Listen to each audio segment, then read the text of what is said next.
अध्यायः। ध्यान। मैं अर्धनारीश्वर के श्री विग्रह की निरंतर शरण लेता हूँ। उसका वर्ण बंदूक पुष्प और स्वर्ण के समान रक्त पीत मिश्रित है। वह अपनी भुजाओं में सुंदर अक्षमाला, पांच अंकुश और वरद मुद्रा धारण करता है। अर्धचंद्र उसका आभूषण है तथा वह 3 नेत्रों में सुशोभित है। हे राजन, राजा ने कहा, भगवान, आपने रक्त बीज के बद से संबंध रखने वाले देवी चरित्र यह अद्भुत महात्म्य मुझे बतलाया।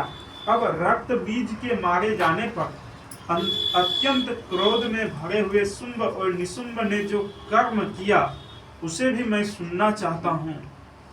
ऋषि कहते हैं, हे राजन, युद्ध में रक्त बीज तथा अन्य दैत्यों के मारे जाने पर शुंभ और निशुंभ के क्रोध की सीमा न रही। अपनी विशाल सेना इस प्रकार मारी जाती देख निशुंभ अमर्ष में भरकर देवी की ओर दौड़ा। उसके साथ असुरों के प्रधान सेना थी। उसके आगे पीछे तथा पार्श्व भाग में बड़े बड़े असुर थे, जो क्रोध से ओठ चबाते हुए देवी को मार डालने के लिए आए। महापराक्रमी शुंभ भी अपनी सेना के साथ मातृगणों से युद्ध करके क्रोधवश चंडिका को मारने के लिए आ पहुंचा। तब देवी के साथ शुंभ और निशुंभ का घोर संग्राम छिड़ गया। वे दोनों दैत्य मेघों की भांति वानों की भयंकर वृष्टि कर रहे थे। उन दोनों के चलाए हुए वानों को चंडिका ने अपने वानों के समूह में तुरंत काट डाला और सहस्त्र समूहों की वर्षा करके उन दोनों दैत्यपतियों के अंग में भी चोट पहुंचाई। निशुंभ ने तीखी तलवार और चमकती हुई ढाल लेकर देवी के श्रेष्ठ वाहन सिंह के मस्तक पर प्रहार किया।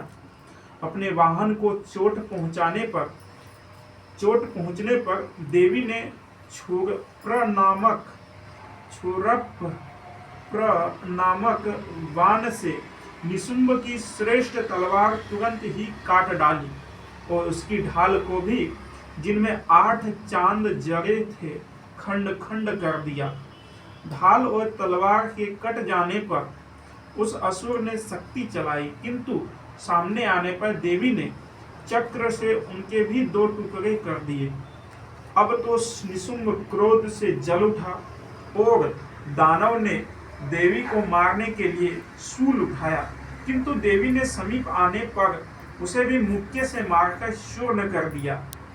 तब उसने गदा घुमाकर चंडी के ऊपर चलाई, परंतु वह भी देवी के त्रिशूल से कटकर भस्म हो गई।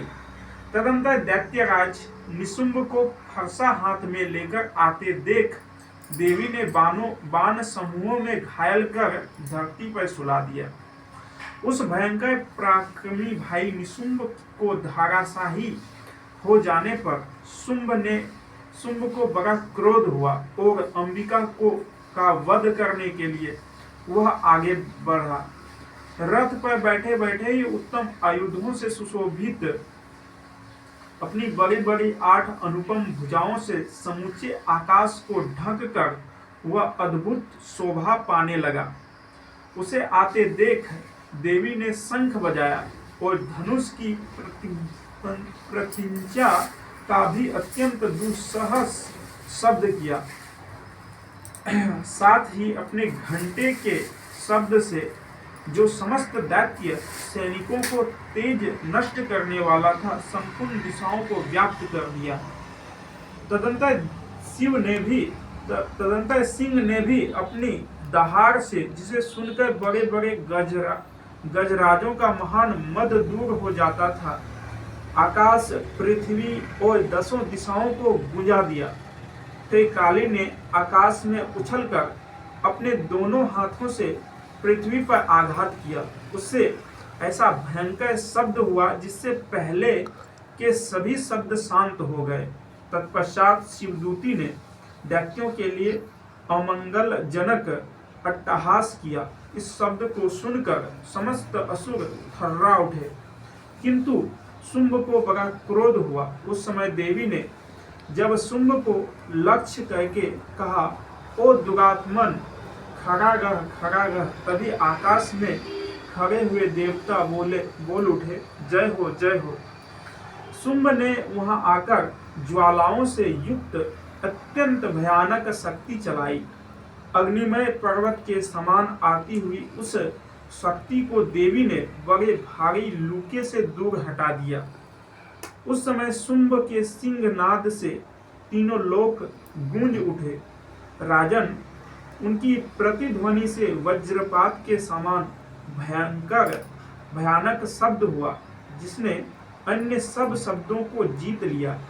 शुंभ के चलाए हुए बाणों के देवी ने और देवी के चलाए हुए बाणों के शुंभ ने अपने भयंकर बाणों द्वारा सैकड़ों और हजारों टुकड़े कर दिए।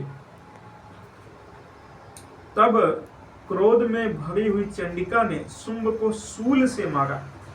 उसके आघात से मूर्छित हो वह पृथ्वी पर गिर पड़ा। इतने में ही निशुंभ को चेतना हुई और उसने धनुष हाथ में लेकर वानों द्वारा देवी, काली तथा सिंह को घायल कर डाला। फिर उस दैत्यराज ने 10,000 बाहें बनाकर चक्रों के प्रहार से चंडिका को आच्छादित कर दिया।